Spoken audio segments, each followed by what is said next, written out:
Hinigpitan po ang seguridad sa mga paliparan sa bansa kasunod ng umunoy bomb threat. May epekto kaya ito sa flights? Hingi po tayo ng update sa live na pagtutok ni Chino Gaston. Chino. Vicky, normal ang lagay ng seguridad dito sa NAIA Terminal 3 at maging sa iba pang mga passenger terminals sa kabila ng umunoy banta laban dito at iba pang mga paliparan sa bansa. Mahigpit na seguridad ang ipinatutupad sa NAIA Terminal 1, 2 at 3. Bunsod ito ng isang email message na natanggap ng hepe ng Air Traffic Service ng Civil Aviation Authority of the Philippines. Nagbabala na may sasabog umanong eroplano sa Ninoy Aquino International Airport at mga paliparan sa Cebu, Palawan, Bicol at Davao. Bagamat walang nakikitang basehan ng kaap sa banta, hindi raw ito pwedeng baliwalain. Kaya inalerto ng kaap ang lahat ng mga airport manager sa bansa at ipinag-utos ang mas maigting na pag-iinspeksyon sa mga papasok na mga sasakyan at maging mga pasahero sa mga paliparan.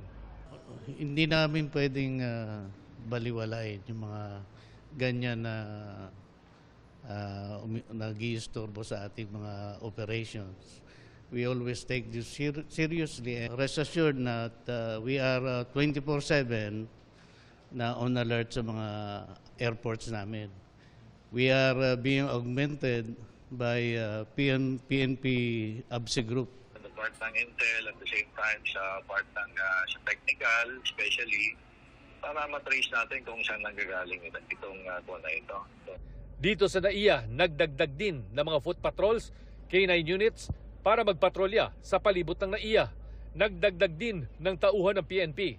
Pero walang ibang dagdag sa screening ng mga bagahe at katauhan ng mga pasahero sa pre-departure areas.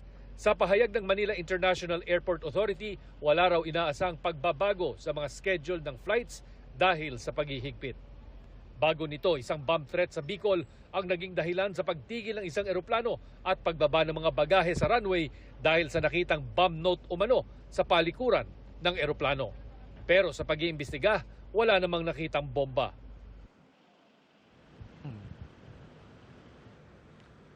Vicky, wala rin naman daw napapansing kakaiba sa takbo ng terminal o ng palipara ng mga nakausap nating mga pasahero. Bagamat sa ating pag-iikot kanina, napansin natin na merong mga PNP personnel na may bitbit na mga mahahabang armas at nagbabantay sa passenger entrance area ng terminal na ito. Vicky. Maraming salamat sa iyo, Chino Gaston. Mga kapuso, kasama nyo kami 24 oras. Mag-subscribe sa GMA Integrated News sa YouTube. Sa mga kapuso abroad, bisitahin ang GMA Pinoy TV at www.gmanews.tv.